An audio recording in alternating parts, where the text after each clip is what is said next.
శ్రీ గణేశాయ నమః. శారదా గురుభ్యో నమః. ఈటీవీ లైఫ్ ఆధ్యాత్మిక ఛానల్ ప్రేక్షకులకు శుభోదయం. శ్రీరస్తు కార్యక్రమానికి శుభస్వాగతం. కార్యక్రమంలో శుభతిథి అంశంలో నేటి పంచాంగ వివరాలు చూద్దాం. ఆంగ్ల తేదీ 15వ తేదీ 12వ నెల 2025 సంవత్సరం సోమవారం. స్వస్తిశ్రీ చాంద్రమానశ్రీ విశ్వావసునామ సంవత్సరం దక్షిణాయనం హేమంత ఋతువు మార్గశిర మాసం కృష్ణపక్షం ఏకాదశి తిథి రాత్రి 10 గంటల 8 నిమిషాల వరకు, అనంతరం ద్వాదశి. చిత్తా నక్షత్రం మధ్యాహ్నం 12 గంటల 54 నిమిషాల వరకు, అనంతరం స్వాతి నక్షత్రం. శోభన యోగం మధ్యాహ్నం 2 గంటల 47 నిమిషాల వరకు, అనంతరం అతిగండ యోగం. భవకరణం ఉదయం 9 గంటల 22 నిమిషాల వరకు, అనంతరం బాలవకరణం. వర్జ్యం రాత్రి 7 గంటల 2 నిమిషాల నుండి 8 గంటల 47 నిమిషాల వరకు. దుర్ముహూర్తం మధ్యాహ్నం 12 గంటల 29 నిమిషాల నుండి 1 గంట 14 నిమిషాల వరకు. తిరిగి దుర్ముహూర్తం మధ్యాహ్నం 2 గంటల 44 నిమిషాల నుండి 3 గంటల 28 నిమిషాల వరకు. నేటి అమృత ఘడియలు. శేష అమృత ఘడియలు ఉదయం 7 గంటల 42 నిమిషాల వరకు. తిరిగి అమృత ఘడియలు తెల్లవారుజామున 5 గంటల 33 నిమిషాలకు ప్రారంభమవుతాయి. నేటి రాహుకాలం ఉదయం 7:30 గంటల నుండి 9 గంటల వరకు. యమగంట ఉదయం 10:30 గంటల నుండి 12 గంటల వరకు. ఇక నేటి విశేషం, ఈనాడు మతత్రయ ఏకాదశి, దీన్ని సఫల ఏకాదశి అని పిలుస్తారు. మనకు సంప్రదాయంలో ప్రతి నెలలో శుక్లపక్షంలో ఏకాదశి, కృష్ణపక్షంలో ఏకాదశి, ఈ విధంగా 12 మాసాల్లో వచ్చేటటువంటి 12 2 24 ఏకాదశులు, వీటితో పాటు అధిక మాసంలో వచ్చేటటువంటి 2 ఏకాదశులు, మొత్తం ఈ 26 ఏకాదశులకు ఒక్కొక్క ఏకాదశికి ఒక్కొక్క పేరుని, ఒక్కొక్క ఫలితాన్ని సూచించబడ్డాయి. అటువంటి వాటిలో ఈ మార్గశిర కృష్ణపక్ష ఏకాదశికి సఫల ఏకాదశి అనే పేరు. మనకి ఏకాదశి వ్రతం అత్యంత దుర్లభమైంది అని మనకి సంప్రదాయంలో పెద్దలు చెప్పేటటువంటి మాట. 5 కర్మేంద్రియాలు, 5 జ్ఞానేంద్రియాలు, 11వది మనస్సు. ఈ 11 ఇంద్రియాలను నియంత్రించి ఆ చిత్తవృత్తి నిరోధక కారణభూతమైనటువంటి తిథిగా ఏకాదశిని చెబుతున్నారు. అటువంటి ఏకాదశి వ్రతం మనకి దేహ ఇంద్రియ జయసిద్ధిని ప్రసాదించడంతో పాటు పరమాత్మ యొక్క అనుగ్రహాన్ని పరిపూర్ణంగా అందించి మోక్ష మార్గంలో మనల్ని నడిపించేటటువంటి పుణ్యప్రదమైనటువంటి తిథిగా చెప్తారు. అటువంటి ఈ ఏకాదశి నాడు విధి విధాన పురస్సరంగా ఏకాదశి వ్రతం చేసేటటువంటి వాళ్ళు దశమి నాడే తప్పకుండా ఏకభుక్తం చేయాలి. దశమి నాడు రాత్రి వేళలో పండ్లు పాలు స్వీకరించి ఏకాదశి నాడు సూర్యోదయాత్పరమే లేచి చక్కగా విధి విధాన పురస్సరంగా స్నానాదులు ఆచరించి ఏకాదశి సంకల్పం చేయాలి. సంకల్పం చేసి విష్ణువుకు తులసీ దళాలతో అర్చన చేసి పగలంతా ఉపవసించి ముఖ్యంగా విష్ణునామాన్ని స్మరిస్తూ, విష్ణు స్తోత్రాలు స్మరిస్తూ, అసలు ఉపవాసం అంటే మనకి నిరాహారో ఉపవాస అంటే ఆహారం స్వీకరించకుండా ఉండడం ఉపవాసం అయితే, మరొక విశేషమైన భావం ఏంటంటే ఉప సమీప్యతే ఇది వాస ఉపవాస. భగవంతుడికి రోజు ఉండేటటువంటి దానికంటే మరింత దగ్గరగా ఉండేటటువంటి ప్రయత్నమే ఉపవాసం అన్నారు. కాబట్టి రోజువారీ చేసేటటువంటి అర్చన కంటే విశేషమైనటువంటి ఉపాసనాపూర్వకంగా విష్ణువుని అర్చించి రాత్రి వేళ కూడా యథాశక్తిగా జాగరణ చేసి ఇంద్రియాలను నియంత్రించుకుంటూ ఆకలి, నిద్ర, దాహము ఇటువంటి వాటికి అతీతంగా విష్ణుస్మరణ చేస్తూ, ఎందుకంటే నిజంగా భగవన్నామాన్ని కనుక మనం పరిపూర్ణంగా ఉపాసిస్తే పెద్దలు ఒక మాట చెప్తారు, గోవిందేతి సదా స్నానం, గోవిందేతి సదా జపం, గోవిందేతి సదా ధ్యానం, సదా గోవింద కీర్తనం అని అందులో ఉన్నటువంటి ఆ సారస్యాన్ని కనుక మనం పొందగలిగితే మిగతా వేటి మీద మనకు మనస్సు ఉండదు. కాబట్టి అటువంటి ఉపాసన ఈ ఏకాదశి నాడు చేయాలని చెప్పారు. ఇక మరుసటి రోజు ద్వాదశి నాడు పారణ చేసి విష్ణు అర్చన చేసి సాలగ్రామ పూజ యథాశక్తిగా చేసి శుచిగా తయారు చేసినటువంటి పదార్థాలను శ్రీమన్నారాయణమూర్తికి నివేదన చేసి, దానికంటే ముందు చేయవలసినటువంటి ప్రక్రియ ఏమిటి అంటే ఏకాదశి నాడు మనం స్వీకరించేటటువంటి ఆహార పదార్థాలు ఏవైతే ఉన్నాయో అవి ఏకాదశి నాడు మనం స్వీకరించాం. కాబట్టి వాటిని ఎవరైతే అభ్యాగతులు ఉన్నారో, ఎవరైతే పాత్రత ఉన్నటువంటి వారు ఉన్నారో వారికి దానం చేసిన తరువాత ఏకాదశి ఉపవాస విరమణ చేసి ద్వాదశి పారణ చేసి భోజనాన్ని స్వీకరించాలి అని శాస్త్రవచనం. అటువంటి ఈ ఏకాదశి నాడు యథాశక్తిగా విష్ణు ఆరాధన, విష్ణునామ స్మరణ, విష్ణు దర్శనం చేసి అందరూ పరిపూర్ణమైనటువంటి శ్రీమన్నారాయణమూర్తి కృపకు పాత్రులు అవుతారని అవ్వాలని ఆశిస్తూ స్వస్తి.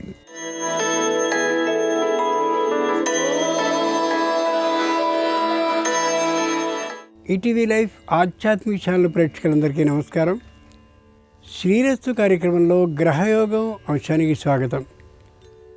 ఈనాటి ఈ గ్రహయోగం శీర్షికలో మేషాది ద్వాదశ రాశుల వారికి కలిగే శుభ అశుభ ఫలితాల్ని, అవసరమైన సందర్భాల్లో ప్రత్యామ్నాయ మార్గాల్ని తెలుసుకుంటారు.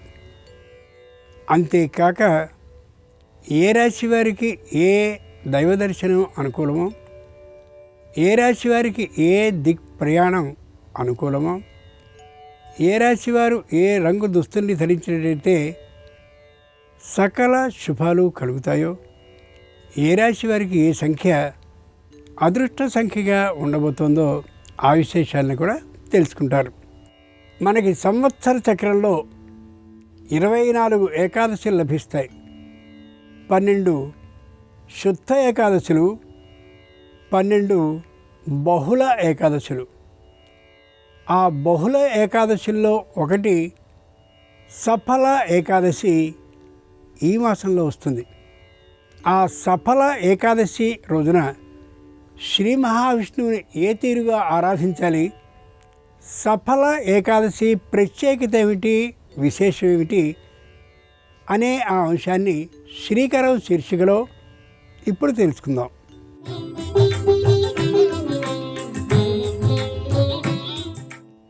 ఏకాదశి తిథి శ్రీ మహావిష్ణువుకి అత్యంత ప్రీతిపాత్రమైనది. అధిక మాసాలతో కలుపుకుని ఏకాదశి తిథులు 26 వస్తాయి. మార్గశీర్ష బహుళ ఏకాదశిని సఫల ఏకాదశి అంటారు.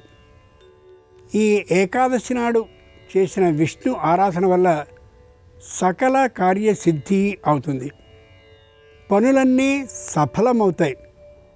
విష్ణు సహస్రనామ స్తోత్ర పఠనం, విష్ణు అష్టోత్తర శతనామ పఠనం, తులసి ఆరాధన, లక్ష్మీనారాయణులకు అభిషేకం, గోసేవ వంటి ప్రక్రియల్ని పాటించడం ద్వారా మేలైన ఫలితాలని పొందవచ్చు.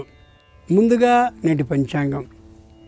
ఈరోజు బహుళ ఏకాదశి, సోమవారం, నక్షత్రం చిత్త, మధ్యాహ్నం 12:54 వరకు, తదుపరి స్వాతి. ఇక నేటి గ్రహస్థితిని పరిశీలించి చూస్తే మిథునంలో గురుడు, సింహంలో కేతువు, తులలో చంద్రుడు, వృశ్చికంలో రవి శుక్ర బుధులు, ధనుస్సులో కుజుడు, కుంభంలో రాహువు, మీనంలో శని ఉన్నారు. ఈ తాత్కాలిక గ్రహస్థితికి అనుగుణంగా ద్వాదశ రాశుల వారి శుభ అశుభ ఫలితాల్ని క్రమంగా పరిశీలించి తెలుసుకుందాం. ముందుగా మేషరాశి.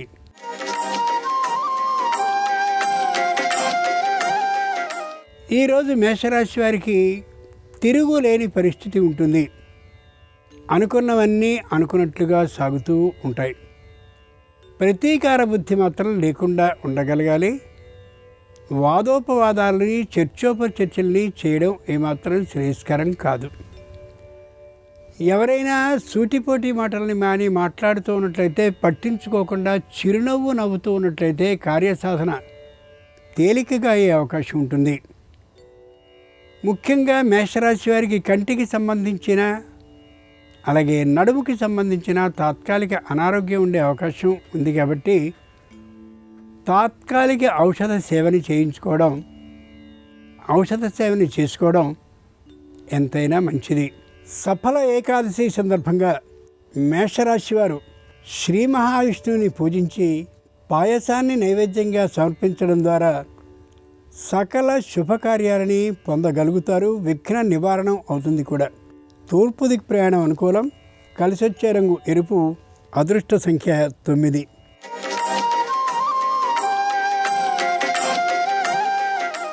ఈరోజు వృషభ రాశి వారి ఫలితాలని పరిశీలించి చూస్తే కుటుంబంలో ఇంకా విద్యార్థి దశలో ఉన్నటువంటి వారికి సకల శుభాలు విద్యా పరంగా లభిస్తాయి.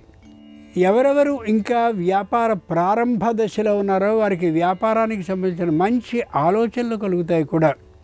వివాహాది ప్రయత్నాలు తప్పక అనుకూలిస్తాయి. కొద్ది ప్రయత్నాన్ని ముమ్మరం చేసినట్లయితే వృత్తిపరమైనటువంటి నైపుణ్యం విశేషంగా కనిపిస్తూ ఉంటుంది ఈ రాశి వారికి.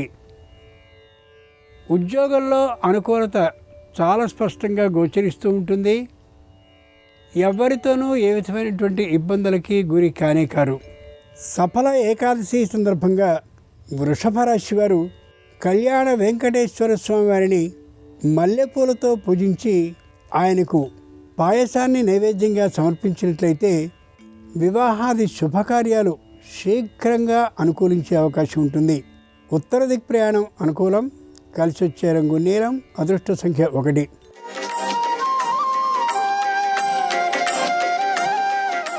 ఈరోజు మిథున రాశి వారి ఫలితాలని పరిశీలించి చూస్తే షష్ఠ కుజుని కారణంగా సర్వత్ర విజయావకాశాలు ఉంటాయి. ప్రతి విషయాన్ని తేలికగా తీసుకోగలిగిన తనం వీరిలో ఉండడం విజయ సూత్రానికి రహస్యం. ఆదాయపు పెంపు మార్గాల కోసం అన్వేషణని విశేషంగా ప్రారంభిస్తారు. సకాల నిద్ర భోజనాలు మాత్రం చేయలేకపోతారు. అది అనారోగ్యాన్ని పెంచేదిగా అవుతుంది. కుటుంబం మొత్తం శ్వాసకోశ పరీక్షల్ని చేయించుకోవడం అత్యవసరం, అవశ్యం కూడా. స్వదేశంలో ఉన్నవారు విదేశానికి, విదేశంలో ఉన్నవారు స్వదేశానికి త్వరలో రావలసిన అవసరాలు ఏర్పడతాయి. కాబట్టి దానికి అనుగుణమైనటువంటి విధంగా ఆర్థికమైనటువంటి స్థితిని పెంపొందించుకోవలసి వస్తుంది. సఫల ఏకాదశి సందర్భంగా మిథున రాశి వారు ప్రత్యక్ష భగవానుడైనటువంటి సూర్య భగవాను కుంకుమ అక్షతలతో అర్చించినట్లయితే ఆరోగ్య లాభం, అంతేకాక బుద్ధి నైపుణ్యం కూడా కలిగే అవకాశం ఉంటుంది. తూర్పు దిక్ ప్రయాణం అనుకూలం. కలిసి వచ్చే రంగు నలుపు. అదృష్ట సంఖ్య 8.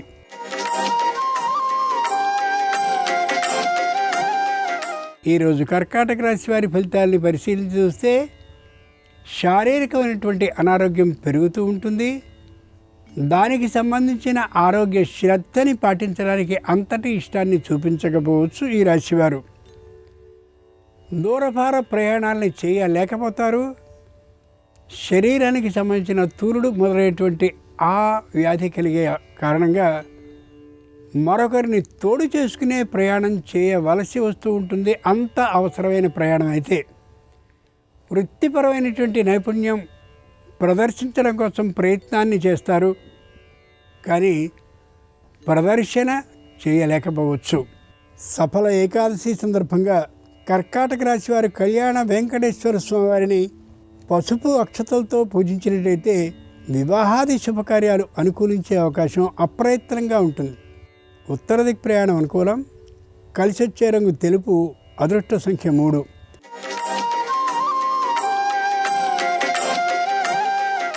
ఈరోజు సింహరాశి వారి ఫలితాలని పరిశీలించి చూస్తే శారీరకంగా తాత్కాలిక అనారోగ్య భావంతో ఉంటారు. ముఖ్యంగా ఉదరానికి సంబంధించిన ఆ మధ్య ఎప్పుడో జరిగినటువంటి శస్త్రచికిత్స కారణంగా తిరిగి అది మళ్ళీ పరిశీలన చేయించుకోవాల్సిన అవసరానికి రావచ్చు. ఔషధ సేవన చేయడం ఎంతైనా మంచిది.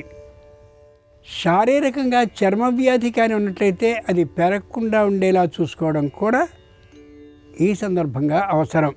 సఫల ఏకాదశి సందర్భంగా సింహరాశి వారు శ్రీ వీర వెంకట సత్యనారాయణ స్వామి వారిని తమలపాకులతో పూజించినట్లయితే సకల విధాలైనటువంటి రుణాలు తీరే అవకాశం ఉంటుంది. ఆగ్నేయ దిక్ ప్రయాణం అనుకూలం. కలిసి వచ్చే రంగు ఎరుపు. అదృష్ట సంఖ్య 4.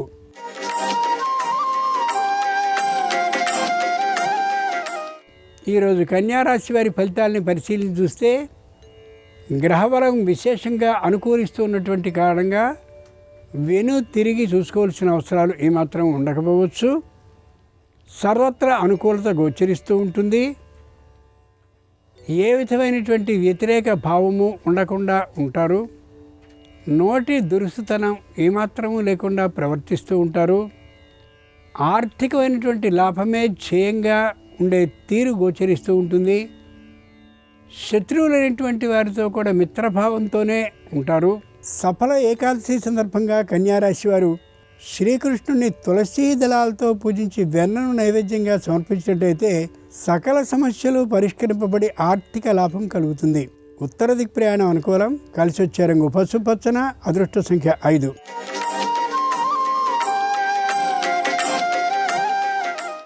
ఈరోజు తులారాశి వారి ఫలితాలను పరిశీలించి చూస్తే మానసికంగా దృఢంగా ఉండలేకపోతారు.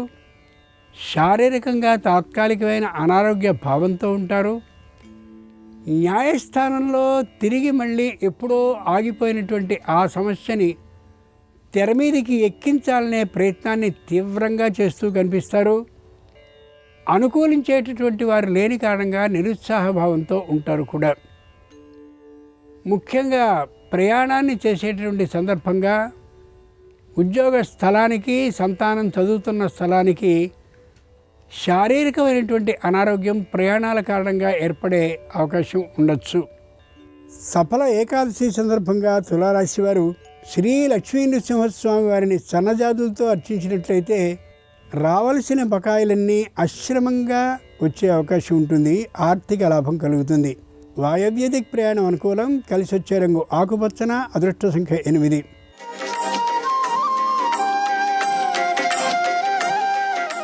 ఈరోజు వృశ్చిక రాశి వారి ఫలితాలను పరిశీలన చూస్తే వ్యాపారపు పెంపుదల కోసం విశేషమైనటువంటి ధనాన్ని ఖర్చు చేస్తూ ఉంటారు. ప్రభుత్వ రంగ సంస్థ నుండి రుణాన్ని తీసుకుని ఆ రుణం ద్వారా మరింత పెంచాలనే ప్రయత్నాన్ని చేస్తారు, కానీ ఫలించే అవకాశం మధ్యమంగా ఉంటుంది. కుటుంబంలో అందరూ ఐకమత్యంతో ఉన్నప్పటికీ కూడా ఒకరికి తాత్కాలికమైనటువంటి అనారోగ్యం కలిగే కారణంగా మానసికమైనటువంటి అనుతాపంతో కుటుంబ సభ్యులందరూ ఉండే అవకాశం ఉంది. సఫల ఏకాదశి సందర్భంగా వృశ్చిక రాశి వారు శ్రీ మహాగణాధిపతిని పూజించి ఆయనకు ఉండ్రాలను నైవేద్యంగా సమర్పించినట్లయితే విఘ్నాలు మొత్తం తొలగిపోతాయి. అనుకూలత ఏర్పడే అవకాశం ఉంటుంది. అన్ని రంగాల్లో నిరుతి ప్రయాణం అనుకూలం. కలిసి వచ్చే రంగు ఆకుపచ్చన. అదృష్ట సంఖ్య 2.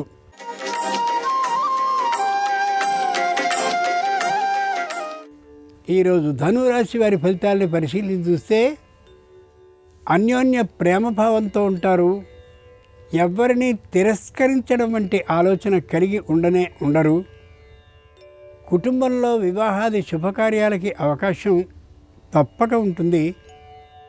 కుటుంబ జనం అందరూ కూడా తమని కాస్త పక్కన పెట్టినట్టు ఆ అభిప్రాయంతో ఉండే కారణంగా పెద్దగా దాంట్లో జోక్యం చేసుకోవడానికి ఇష్టపడకపోవచ్చు.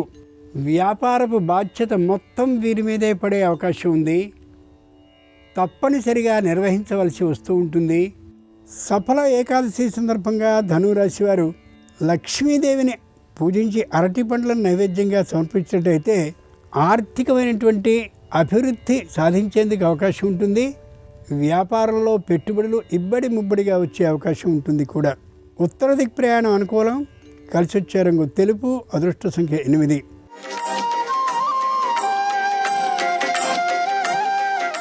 ఈరోజు మకర రాశి వారి ఫలితాలని పరిశీలించి చూస్తే రోజులు అలా గడిచిపోతూ ఉంటాయి తప్ప స్పష్టమైనటువంటి అవగాహన ఉండే అవకాశం ఉండదు.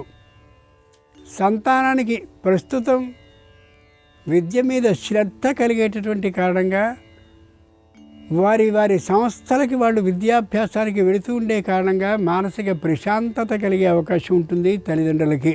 తల్లిదండ్రులిద్దరికీ కూడా తాత్కాలికమైనటువంటి అనారోగ్య భావన ఉన్నటువంటి కారణంగా ఔషధ సేవ తప్పనిసరి అనే విశేషాన్ని మర్చిపోకూడదు. సఫల ఏకాదశి సందర్భంగా మకర రాశి వారు పద్మావతీదేవిని పూజించి ద్రాక్ష పండ్లను నైవేద్యంగా సమర్పించినట్లయితే ఆకస్మిక ధనప్రాప్తి ఉద్యోగంలో సిద్ధించే అవకాశం ఉండొచ్చు. పశ్చిమ దిక్ ప్రయాణం అనుకూలం. కలిసి వచ్చే రంగు నీలం. అదృష్ట సంఖ్య 8.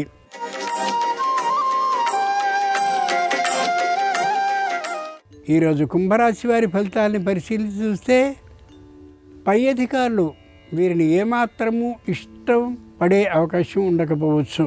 అవకాశం ఉన్నట్టయితే ఓ మాట తూలనాడే విధానం కూడా గోచరించవచ్చు. దాన్ని పట్టించుకోకుండా ఉండడం శ్రేయస్కరం. వ్యాపారంలో నష్టానికి అవకాశం గోచరిస్తుంది. అధిక లాభాన్ని ఏమాత్రము అపేక్షించకుండా ఉన్నట్లయితే ఇబ్బంది ఉండదు. వృత్తిపరమైనటువంటి నైపుణ్యం కోసం తీవ్రమైనటువంటి శ్రమని చేస్తారు, కానీ అది తాత్కాలికంగా సాధింపబడకపోవచ్చు.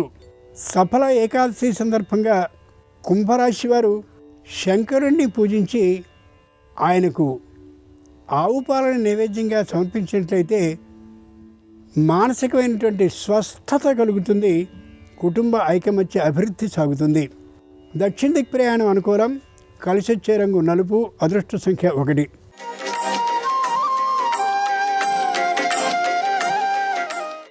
ఈరోజు మీనరాశి వారి ఫలితాలని పరిశీలించి చూస్తే వ్యాపారాన్ని మరింతగా పెంచేందుకు అనేక ప్రయత్నాలు చేసిన కారణంగా వ్యాపారం చక్కగా ఉంటుంది. ఉద్యోగంలో ప్రతిబంధకాలన్నింటినీ తొలగించుకోగలుగుతారు. ఉద్యోగ జీవితం కూడా అనుకూలంగా ఉంటుంది. వృత్తిపరమైనటువంటి నైపుణ్యం విశేషంగా ఉండే కారణంగా ఆర్థిక లాభాలని చవిచూడగలుగుతారు. ఎవరితోనూ వాదం విరోధం ఏర్పాటు చేసుకోరు. పట్టుదల భావం అస్సలు ఉండనటువంటి కారణంగా అందరికీ తలలో నాలుకగా ఉండగలుగుతారు. సఫల ఏకాదశి సందర్భంగా మీనరాశి వారు శ్రీ వీర వెంకట సత్యనారాయణ స్వామి వారిని పూజించి గోధుమ రవ్వ ప్రసాదాన్ని నైవేద్యంగా సమర్పించినట్టయితే కుటుంబంలో శుభకార్య పరంపర సాగే అవకాశం ఉంటుంది. తూర్పు దిక్ ప్రయాణం అనుకూలం. కలిసి వచ్చే రంగు తెలుపు. అదృష్ట సంఖ్య 3. ఇవి ఈనాడు ద్వాదశ రాశుల వారికి కలిగే శుభ అశుభ ఫలితాలు.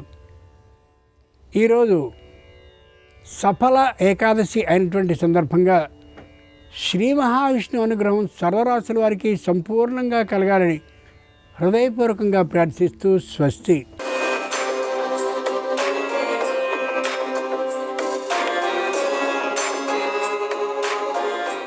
నమస్కారం. ఈరోజు సఫల ఏకాదశి.